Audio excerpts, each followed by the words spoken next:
అబ్బో ఇక్కడ కేజీ చీరలు కొంటే అర కేజీ చీరలు ఫ్రీ అంట. మంగళ్య షాపింగ్ మాల్ కేజీల్లో సేల్, టన్నుల్లో ఆనందం.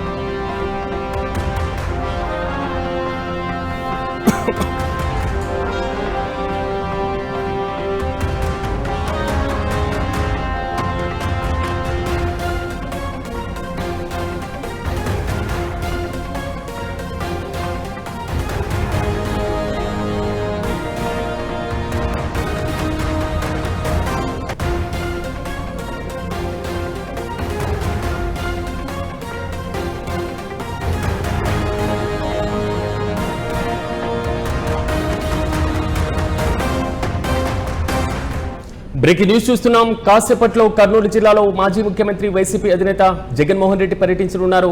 అయితే జిల్లా జైల్లో రిమాండ్లో ఉన్నటువంటి ఆలూరు ఎమ్మెల్యే విరూపాక్షిని ములాఖాత్ కానున్నారు జగన్.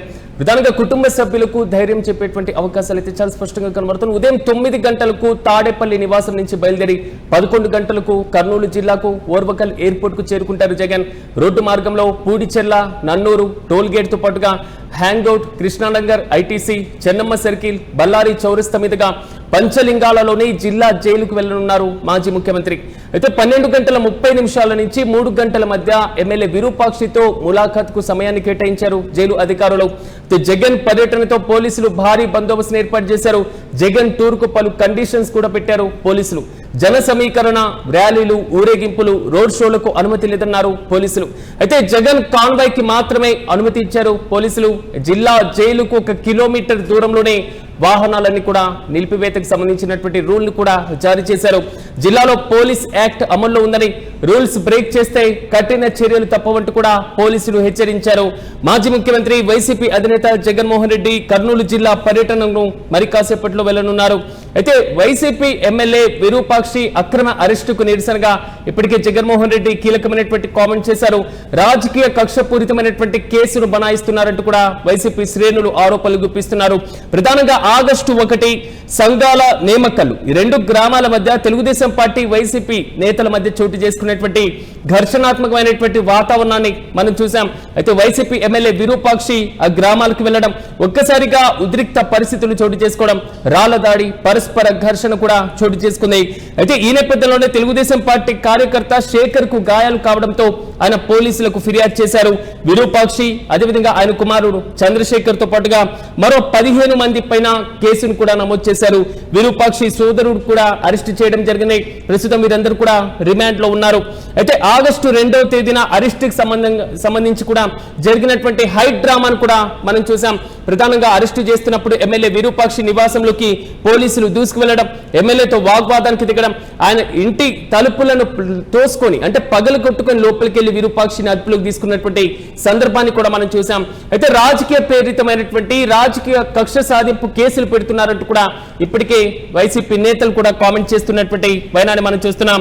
ఆగస్టు 2 తెల్లవారుజామున చిప్పగిరిలో ఉన్నటువంటి ఆయన నివాసంలోకి ఆలూరు పోలీసులు వెళ్లడం, ఎమ్మెల్యే విరూపాక్షిని ఆయన కుమారుణ్ణి అరెస్టు చేయడం, శాసనసభ నిబంధనల ప్రకారం ఎమ్మెల్యే అరెస్టు సమాచారాన్ని కనీసం అసెంబ్లీ సెక్రటేరియట్ అధికారిక బులెటిన్ ద్వారా విడుదల చేసినటువంటి వైనం కూడా మనం చూస్తున్నాం. అయితే తెలుగుదేశం పార్టీ ప్రభుత్వం అండతోనే వైసీపీ శ్రేణులపైన, దళితులు, మహిళలపైన దాడులకు తెగబడ్డారని, రాష్ట్రంలో శాంతి భద్రతల పరిరక్షణ కోసమే చట్ట ప్రకారం చర్యలు తీసుకుంటున్నామంటూ కూడా ప్రధానంగా చెప్తున్నటువంటి వైనం. అయితే తమ పార్టీ యొక్క కార్యకర్త ఇంటిపైన దాడి చేసి, తమపైనే దాడి చేసి, తిరిగి మాపైనే కేసులు పెట్టి మమ్మల్ని అదుపులోకి తీసుకుంటున్నారంటూ వైసీపీ శ్రేణులు కూడా పూర్తి స్థాయిలో ఆందోళన వ్యక్తం చేసినటువంటి సందర్భాన్ని మనం చూసాం. అయితే ఈ రోజు మరి కాసేపట్లో కర్నూలు జిల్లా పర్యటనకు మాజీ ముఖ్యమంత్రి జగన్మోహన్ రెడ్డి బయలుదేరబోతున్నారు. ఉదయం 9 గంటలకు తాడేపల్లి నివాసం నుంచి జగన్ బయలుదేరతారు. ఇక 9:45 గన్నవరం ఎయిర్పోర్ట్ కు చేరుకుంటారు. ఇక 10 గంటలకు గన్నవరం ఎయిర్పోర్ట్ నుంచి విమానం బయలుదేరుతుంది. 10:50 నుంచి 11 గంటల మధ్య కర్నూలు ఓర్వకల్లు ఎయిర్పోర్ట్ కు చేరుకుంటారు. ఆ తర్వాత రోడ్డు మార్గం ద్వారా కర్నూలు జిల్లా జైలుకు బయలుదేరనున్నారు జగన్మోహన్ రెడ్డి. అయితే కాన్వాయ్ వెళ్లేటువంటి మార్గానికి సంబంధించిన రూట్ మ్యాప్ కూడా క్లారిటీ వచ్చింది. ఎయిర్పోర్ట్ నుంచి నన్నూరు, టోల్ గేట్, హ్యాంగ్అవుట్, కృష్ణానగర్ ఐటీసీతో పాటుగా చెన్నమ్మ సర్కిల్, బళ్ళారి చౌరస్తా, వెంకటరమణ కాలనీ, సంతోష్ నగర్ మీదుగా పంచలింగాలలో ఉన్నటువంటి జిల్లా జైలుకు జగన్ చేరుకుంటారు. 12:30 జిల్లా జైలులో ఎమ్మెల్యే విరూపాక్షితో ఆయన ములాఖాత్ అవుతారు. ప్రధానంగా 12:30 నుంచి 3 గంటల మధ్య ప్రాంతంలో ఆ 2.5 గంటల్లో ములాఖాత్ కు జైలు అధికారులు కూడా అనుమతినిచ్చారు. అయితే ఒక్కసారిగా ఎమ్మెల్యేతో మాట్లాడిన తర్వాత బయటకు వచ్చాక జగన్ మాట్లాడేటువంటి అవకాశాలు అయితే చాలా స్పష్టంగా కనబడుతున్నాయి. అయితే జగన్ పర్యటన పైన పోలీసులు పలు షరతులు కూడా విధించినటువంటి వైనాన్ని మనం చూస్తున్నాం. ప్రధానంగా పోలీస్ యాక్ట్ అమల్లో ఉందని, కాబట్టి ఎలాంటి బహిరంగ సభలకు అనుమతి లేదని, ర్యాలీలు, ఊరేగింపులు నిర్వహించకూడదని, రోడ్ షోలకు అనుమతి లేదని, జగన్ కాన్వాయ్కి మాత్రమే పోలీసులు అనుమతినిచ్చారు. మరి ముఖ్యంగా జిల్లా జైలుకు 1 కిలోమీటర్ దూరంలోనే వాహనాలు నిలిపివేయాలంటూ కూడా ప్రధానంగా ఆదేశాలు జారీ చేశారు. ప్రజలకు ఎలాంటి అసౌకర్యం కలగకుండా పర్యటన నిర్వహించాలంటూ కూడా పోలీసులు సూచించడం జరిగింది. పోలీస్ యాక్ట్ 30 అమల్లో ఉందని పోలీసులు హెచ్చరించారు. అయితే నిబంధనలు ఉల్లంఘిస్తే చట్టపరమైనటువంటి చర్యలు తీసుకుంటామంటూ కూడా ప్రధానంగా హెచ్చరించినటువంటి వైనం. ప్రధానంగా నంద్యాల ఎస్పీ సునీల్ షోరాన్ కూడా మాట్లాడారు. జగన్ కర్నూలు పర్యటన సందర్భంగా బహిరంగ సభలకు, ర్యాలీలకు, రోడ్ షోలకు నిర్వహిస్తే కఠిన చర్యలు తీసుకుంటామని స్పష్టం చేస్తూనే జైలులో విరూపాక్షితో ములాఖాత్ వరకు మాత్రమే అనుమతి ఉందని, పర్యటన ప్రశాంతంగా ప్రజలకు ఎలాంటి ఇబ్బందులు కలగకుండా చూసేలాగా అందరూ సహకరించాలని, మరి ముఖ్యంగా పోలీసులకు సహకరించాలంటూ కూడా ఎస్పీ ఇప్పటికే కీలకమైనటువంటి రూల్స్ ని కూడా జారీ చేసినటువంటి వైనాన్ని మనం చూస్తున్నాం. గతంలో శ్రీకాకుళం పర్యటన సందర్భంగా అంపోలు జైల్లో ఉన్నటువంటి మాజీ మంత్రి అప్పలరాజు పర్యటన సందర్భంగా జగన్ భద్రతకు సంబంధించినటువంటి అంశం చాలా బలంగా రైజ్ అయింది. హెలికాప్టర్ దిగినటువంటి వైనం, హెలికాప్టర్ దగ్గరకు ఒక్కసారిగా ప్రజలందరూ చేరుకోవడం, ఆ పరంపర మొత్తం మనం చూసాం. కానీ తాజాగా కర్నూలు పర్యటనలో ఎలాంటి భద్రతను కల్పించబోతున్నారు? గతంలో కూడా వైసీపీ నాయకులను, మాజీ మంత్రులను, మాజీ ఎమ్మెల్యేలను, ఆ పార్టీకి సంబంధించినటువంటి కార్యకర్తలను ఎక్కడికక్కడ అడ్డగించినటువంటి వైనం శ్రీకాకుళం పర్యటనలో మనం చూసాం. కానీ కర్నూలు జిల్లా పర్యటన అదే విధంగా సాగబోతుందా? ఇక్కడ కనీసం కార్యకర్తలను కలిసేటువంటి అవకాశం కల్పించరా అంటూ కూడా వైసీపీ నేతలు మండిపడుతున్నారు. మరోవైపు ఎమ్మెల్యే విరూపాక్షిని పరామర్శించిన తర్వాత జగన్ మాట్లాడేటువంటి అవకాశాలు అయితే చాలా స్పష్టంగా కనబడుతున్నాయి.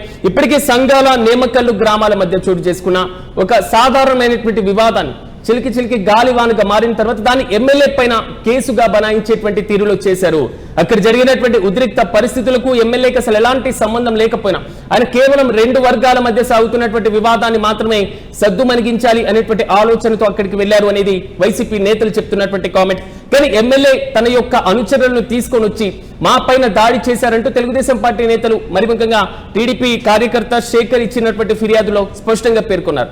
ఒక ఎమ్మెల్యేను అరెస్ట్ చేసినటువంటి సందర్భంగా ఆయన పరామర్శించేందుకు ఆ పార్టీ అధినేత అక్కడికి వెళ్తుండడం, జగన్ రాకతో భారీ స్థాయిలో వైసీపీ నేతలు, కార్యకర్తలు భారీగా అక్కడికి చేరుకుంటున్నారు. జన సమీకరణ కూడా చేస్తున్నటువంటి మనం ఎయిర్పోర్ట్ నుంచి జిల్లా జైలుకు చేరుకునేటువంటి పరంపర, ఆయన వెళ్ళేటువంటి రూట్ మ్యాప్, ఈ మొత్తాన్ని కూడా వైసీపీ కార్యకర్తలు భారీగా చేరుకునేటువంటి అవకాశాలు అయితే చాలా స్పష్టంగా కనబడుతున్నాయి. జిల్లాలో ఉన్నటువంటి ఇతర నియోజకవర్గాల నుంచి కూడా భారీగా జన సమీకరణ చేసేటువంటి పనిలో ఆ పార్టీ కార్యకర్తలు పడ్డారు.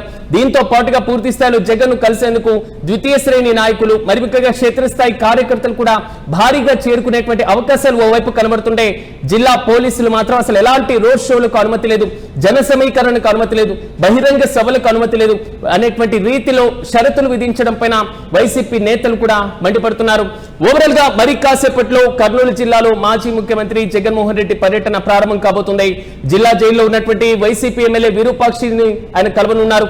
పార్టీ పరంగా వారి కుటుంబ సభ్యులకు ఆయనకి ధైర్యం చెప్పేటువంటి అవకాశం, ఆయన విరూపాక్షికి ఒక రకమైనటువంటి భద్రతను కల్పించేటువంటి, భరోసాని ఇచ్చేటువంటి ప్రయత్నం చేయనున్నారు. మరి ముఖ్యంగా అక్రమ కేసుకు సంబంధించి జగన్ ఏ విధంగా స్పందించబోతున్నారు అనేటువంటి ఉత్కంఠ అయితే కొనసాగుతుంది.